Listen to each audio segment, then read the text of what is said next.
Hello everybody, and welcome back once again as we continue the final stop of the car wash tour of running by the coaches, and I'm with the head coach of the Blackman Blaze, Philip Shadowens. Coach, talk to us a little bit about the Blaze and where you're at and numbers, and kind of take us through from just the start of the fall camp and bring us up to today.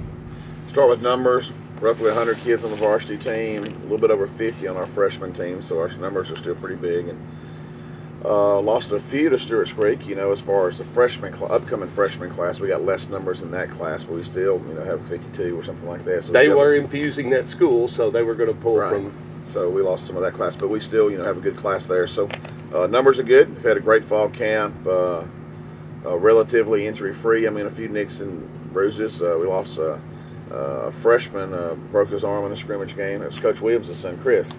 But he'll be back in 6 weeks. He may not play football this year. Probably won't let him play this year. But other than that, we've been pretty blessed to get through fall camp. Had a great work this fall, but yet have not had really anybody too dinged up. So we're ready to go. Scrimmage-wise, who all have you seen, or who all of y'all had a chance just to test some of those twos and work some of the Franklin. ones?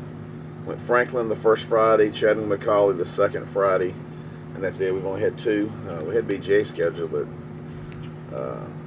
that was canceled. So fell apart. Yeah, I guess, whatever you want to say about that. But so we just had 2 scrimmages, and I've played a ton of kids in both, and have done some good things and some bad things. But we're certainly excited about where we are. We're excited about the kind of leadership we've had on our team through practice. We're excited about what's in store for our season.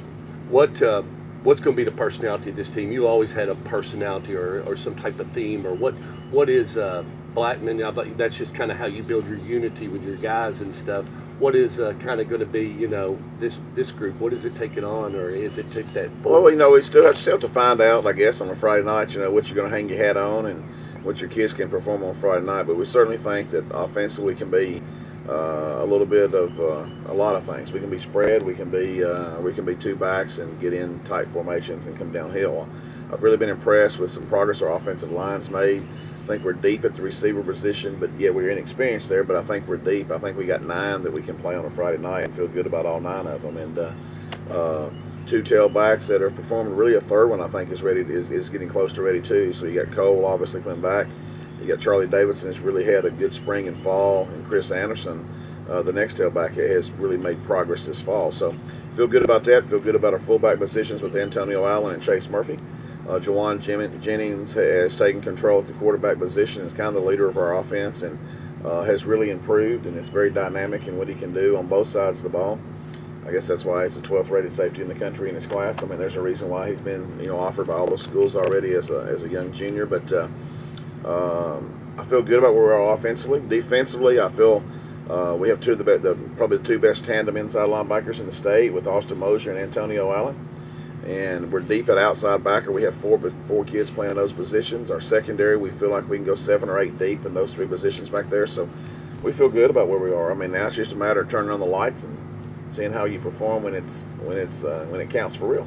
8 days away. What will you have to do between now and then to make sure Blackman is ready? What's the final steps between now and then? Fine tune stuff. Go back through all your specials, and we spent a lot of time working special teams, but obviously you'll go back through that and work on substitution patterns. Work on not having to waste time outs because somebody's not there. Some of that comes down to coaching and organizing on the sideline if somebody's injured, making sure we're having the right kind of communication, to put somebody on a special team. Making sure our 2s and 3s are ready to go.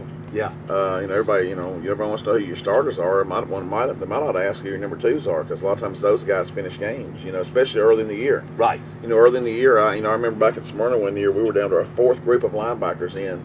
We opened up with Laverne, and they were trying to drive to win the ball game. We had our 4th group of linebackers in to finish the game because a lot of our kids had cramped. We had a couple that got dinged up.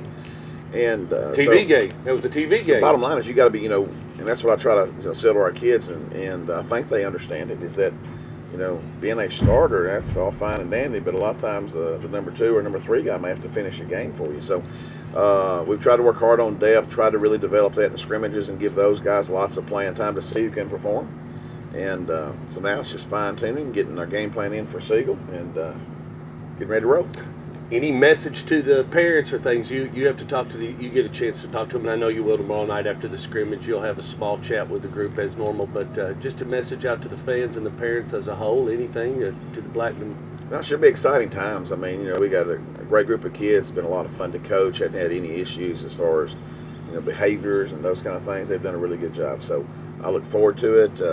Should be an exciting year. Toughest schedule in the state, without a doubt. With our region and along with our 4 non-region games being Brentwood, Independence, Bowling Green, and Mount Juliet, I don't think there's anybody that's scheduled 4 tougher ones, and so that'll be fun. I enjoy that part of the schedule. Obviously, you worked hard enough on it. Right, I mean, worked hard. I mean, a lot of people said no, so I mean, you don't want to play everybody that's good in the country, but at the same time, it's fun. It'd be fun for our kids, and great games to come watch. So ought to be an exciting year. Absolutely, always is here at the Inferno. Well, let's wrap it up. That's tomorrow night, and Coach Shad will be in the first round, and he'll take on the Oakland Patriots. Y'all come over to Siegel Field, and we'll see you there.